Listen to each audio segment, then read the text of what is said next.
Good evening, everybody. It's Chef Nicole back to share another midweek recipe with you.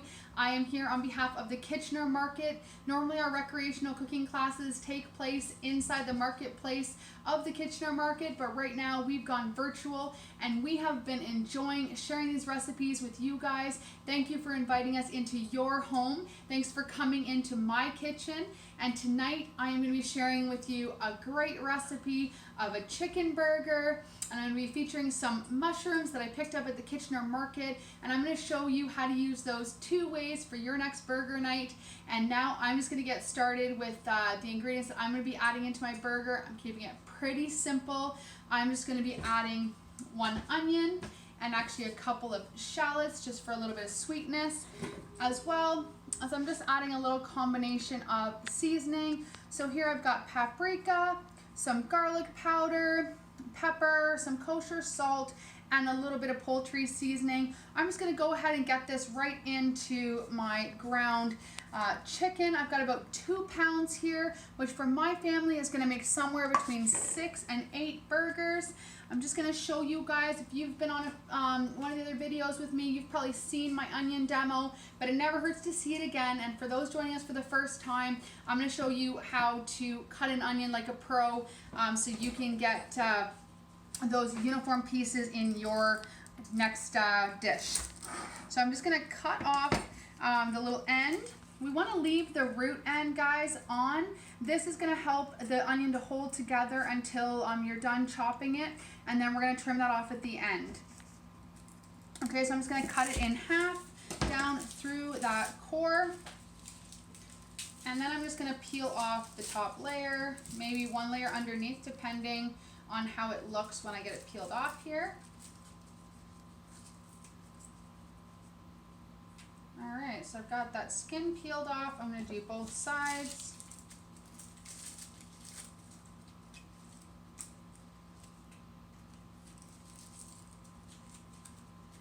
Alright, so for our onions, we are going to go, it's going to give us a little rinse. It's got a little bit of dirt on it from there. I'm just going to take it up through the side. This is a pretty small onion, guys, so I'm just going to do 2, maybe 3 slices up the side, keeping your fingers and hands back away from the edge of the knife. And I'm just going to do that about 2 or 3 times. I'm going to turn it so the core end is towards me on that root end, and then I'm going to go across the top, and then I'm going to turn it back to the side, and I'm going to be able to slice across the top and make pretty even slices. Some of them did come off of the root. That's okay. They're all still fairly small. I'm just going to scoop this up and again just get it right into my bowl.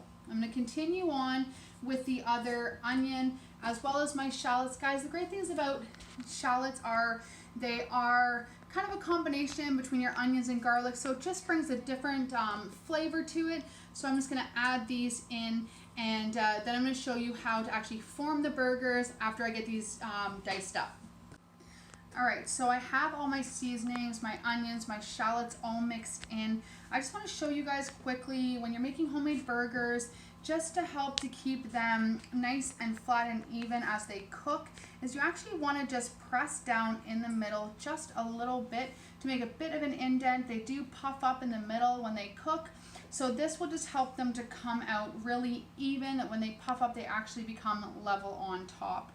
So that is what I'm going to be doing. I'm going to get 3 burgers here, probably about 6 ounces each, and then I'm going to do 2 little sliders. So I just want to show you a really neat presentation that you can do with them to do a gluten-free burger. And so I'm just going to do 3 of these and then a couple sliders, and then I'm going to head over to my cast iron pan that I have preheating behind me to cook these guys. So I'll see you over there at the stove in just a second. Alright everybody, so I have my chicken burgers in the pan. They only cooked for about 2-3 minutes on the other side. As I said, I already had the pan preheating. Make sure it's nice and hot when you start. You don't have to use cast iron, but whatever pan you're using, you do want to make sure that you preheat it before you get started. I'm going to pop these guys in the oven You do want to cook your ground chicken to 165 degrees internal temperature. You want to put your probe in through the side. I'm going to show that to you guys when I take these out, and go to the thickest part of the burger to make sure that it's cooked all the way through. So I'm going to pop these guys in the oven, and then I'm going to be moving on to my mushrooms that I'm going to be topping these burgers with when they're done. So I have my burgers in the oven cooking. While they're in the oven cooking, I have gone ahead and started on these 4 nice mini portobello mushrooms. I am getting some nice color on these mushrooms. These ones I've actually selected to be for my sliders. So I'm going to show you guys a bunless burger. We're going to actually use these mushrooms as our bun. And then I am also going to be showing you guys some other mushrooms after they've cooked down that I'm going to be topping our chicken burgers with, and a couple of condiments as well.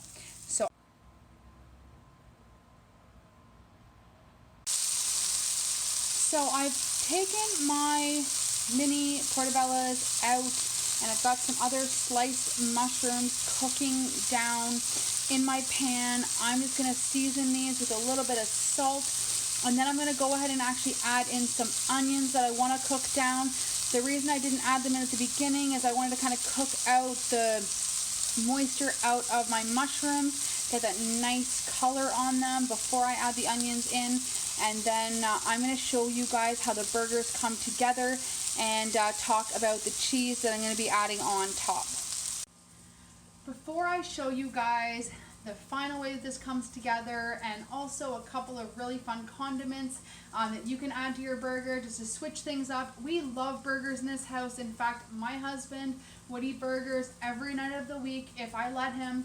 So I am always looking for different ways to change it up, to just make it exciting and interesting, so that when we're having burgers, it doesn't always taste like we're having the same thing.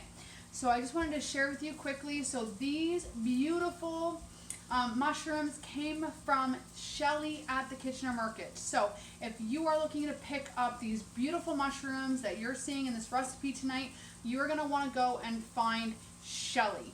She is there, and is just going to be very excited to share these delicious mushrooms with you guys. In addition to these mushrooms that I have here, I also have this fantastic cheese that is from Lindsay, Ontario. I picked this up from Mickey McGuire's at the Kitchener Market. This is not a super melty cheese. It's actually quite a dry cheese, but it is fantastic. The flavor is so good, and it's going to just enhance the flavor of my mushrooms so beautifully. So that's why I've chosen this cheese for today. So if you need help picking out a cheese that you're gonna love to have at your house, head over to Mickey McGuire's, and they are gonna be able to help you out with that. So I am just gonna go ahead and pull the mushrooms and onions off of the stove, build my condiments, and show you how to create a beautiful burger that you're gonna be so excited to serve to your family. I'm ready to assemble my burgers, and I have for you 2 different condiments. One is a tarragon mayo with some lemon zest stirred into it. It has a great flavor, and it is just going to play so well with our mushrooms and onions and the flavor in the chicken burger. And my second one that I'm going to be making as well is a locally produced hot sauce. This is a turmeric mango based hot sauce. It's made in small batches right here in Kitchener-Waterloo. And if you haven't seen this yet, there's lots of information you can find. He's up on social media, and there's lots of places that you can pick up this hot sauce. So I'm going to be stirring this into my mayo so that I can add a little bit of kick to my burger, because I do like it spicy. So I'm going to stir this in and just show you guys the full burgers. The burgers are assembled. I just want to really point out to you guys that these ones in the front, these are my Bunless Burgers. They are just using the mushrooms that you saw. You could use the big portobello mushrooms for those full-size burgers. I'm doing them as sliders here, and I'm going to be able to enjoy my burger alongside with my family as well. So I'm going to head over to the table and serve these up. I hope you guys have enjoyed this video, As always, the Kitchener Market is open from 7 a.m. to 2 p.m. on Saturdays. So excited to share with you guys. If you don't already know, Food Hall is open again for takeout. This past Saturday, they had live music and people sitting out on the patio just enjoying. So come on out to the Kitchener Market. They have great safety protocols in place to make sure that you have a fantastic market experience. I hope to see you guys at the Kitchener Market really soon. Have a fantastic day.